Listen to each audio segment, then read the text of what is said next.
In today's episode, I'm gonna show you how to use the tools in Procreate to create a character. Not only that, but I'm gonna announce the winners of the giveaway I did with Boombagger in the last episode. If you haven't seen it, I recommend you do so because it's one of my favorites. So, let's not waste any more time and get to work. All we need for today's project is an iPad and an Apple Pencil. I'm using an iPad Pro M1 and a second generation Apple Pencil, but Procreate is well optimized and it works great on most models. To keep everything running smoothly, I made a sketch beforehand that I'm going to turn into a finished drawing. Also, along the way, I'll show you how to use most of the tools in Procreate. We are the bunny network and of course our character is going to be a bunny. I really like how the sketch turned out. We have the character, but how do we make it look clean and ready for print?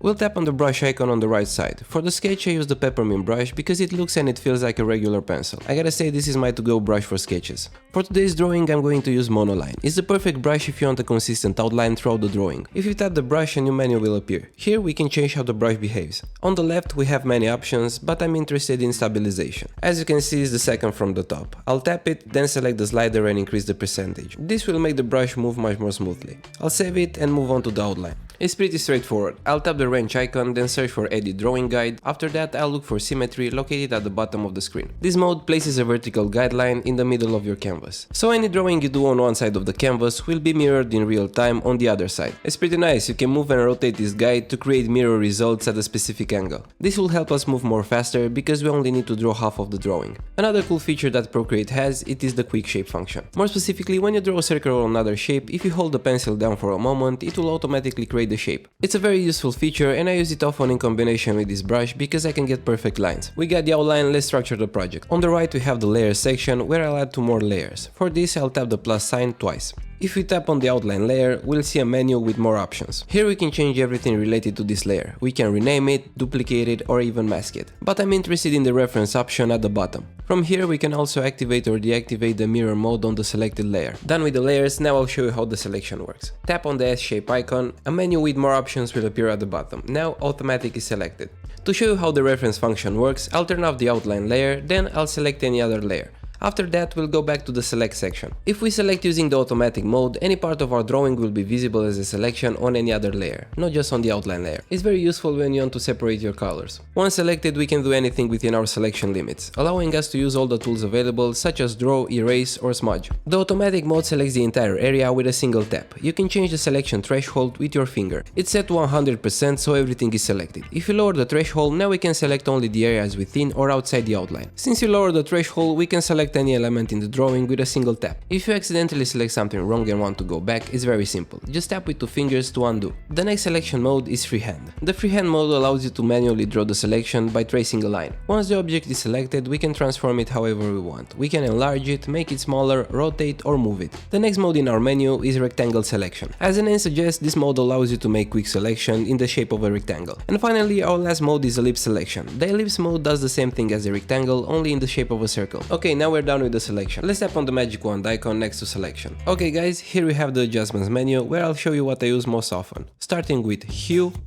saturation and brightness. The slider for hue modifies the color of the image, followed by saturation, which modifies the color intensity. The last one is brightness, which changes the light in the image. The next effect is called Gaussian blur. This applies a soft blurry look to your image. Slide the pencil left or right to apply an even blur to the current layer. Let's move on to the next one. At the bottom of the menu we have a very fun effect called liquify. Alright, so we have the first mode that is called push. This works like a strong smudge, moving pixels in the direction of your motion. It's very useful when you want to make certain modifications or play around with the outline. The next mode is twirl, and it's really trippy. When you touch the screen with a pencil, it creates a spiral swirling to the right. We can do this in the opposite direction as well if you tap the icon next to it. Next we have pinch, which pulls all the pixels towards the tip of the pencil. With these tools you can create all sorts of patterns and textures. Next to pinch we have the expand mode, which pushes all the pixels around the pencil, inflating them like a balloon. I gotta say I really like how responsive it is. After expand we have crystals. The crystals mode pushes the surrounding pixels in an irregular way, creating a crystal-like effect. The last mode is edge. This attracts surrounding pixels toward the line rather than a point. Let's move on to reconstruct. Reconstruct is a little different. It's useful when you've distorted the image too much, as in this case. However, if you tap it, like magic, the drawing returns to its normal state. Next is the effect I use most often in my drawings, and that's called gradient map. Using gradient map you can apply different gradients to your outline.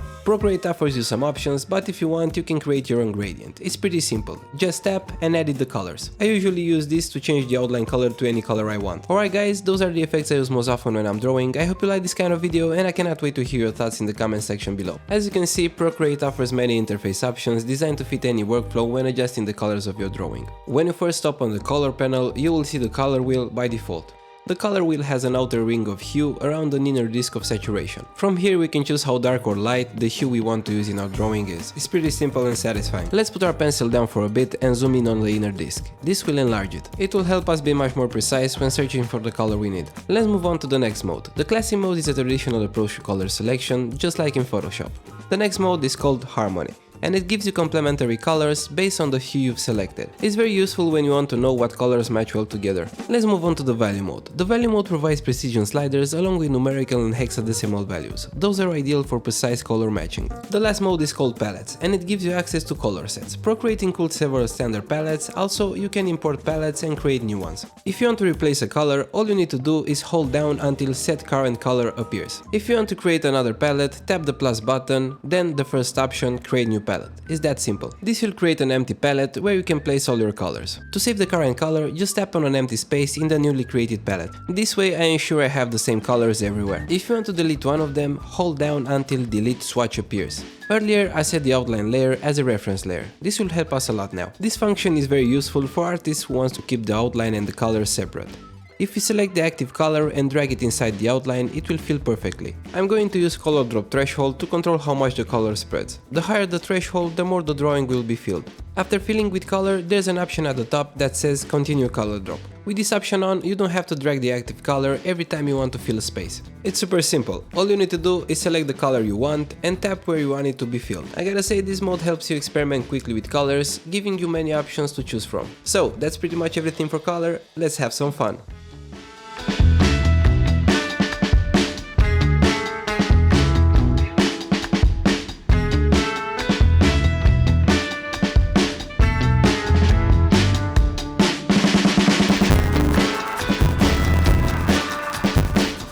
Okay, we've gone through all the tools, the character is ready, this is my workflow. If you have any questions, I'm waiting for them in the comment section. Let's not waste any more time and move on to the giveaway part. Alright guys, as you know, in the last episode I gave away this fanny pack I made with Boombagger alongside the pack of stickers. You commented and now it's time to see who won. Let's go to random.org and see the results. Congrats on winning, don't forget to send us a message on Instagram so I can send you the boom bag. That's it for today's episode guys, I hope you enjoyed it and learned something new about Procreate. Again, congrats to the winner, and if you like this kind of content, don't forget to hit the like and subscribe button because it helps me a lot. Also, I'm looking forward to your feedback in the comment section below, so until next time, see you right here on the Bunny Network.